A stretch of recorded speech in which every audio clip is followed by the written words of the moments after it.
बच्चे घर के माहौल से बहुत कुछ सीखते हैं। अगर घर में माँ या बाप में से कोई एक फर्द हर वक्त गुस्सा करता है तो यही आदत बच्चे के अंदर भी आ जाती है। वो भी गुस्सा करने लगता है।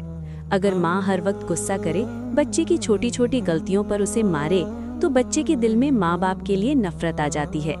ऐसे माहौल में बच्चा प्यार और मोहब्बत महसूस नहीं करता और माँ बाप से दूर भागता है। अक्सर घरों में ऐसा होता है कि माँ बच्चों को वक्त नहीं देती। ज़्यादातर जॉइंट फैमिली सिस्टम में माँ पर घर के काम की बहुत ज़्यादा जिम्मेदारी होती है। ऐसी हालत में वो बच्चे पर तवज्जो नहीं देती और अपने काम में मसरूफ रहती है। जब बच्चे को माँ की तवज्जो नहीं मिलती तो वो अपना दिल बहलाने के लिए घर से बाहर के लोगों के साथ वक्त गुजारने की कोशिश करता है और तवज्जो हासिल करने के लिए घर में शरारतें करना शुरू कर देता है। और फिर इनकी गलतियों की वजह से माँ इन्हें मारती है और गुस्सा करती है, जबकि बच्चे मार से ज्यादा जिद्दी और ढीठ बन जाते हैं।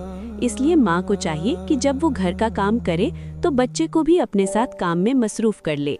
मोहम्मद बेटा, चलो जब तक मैं कपड़े प्रेस करती हूँ मैं आपको अंबिया की कहानी सुनाती हूँ। आपको पसंद है ना? मगर याद रहे, काम बच्चे की हैसियत के मुताबिक हो, बहुत ज्यादा मेहनत वाला ना हो। इससे बच्चा प्यार और मोहब्बत महसूस करेगा और बुरे सोहबत वाले बच्चों से दूर रहेगा।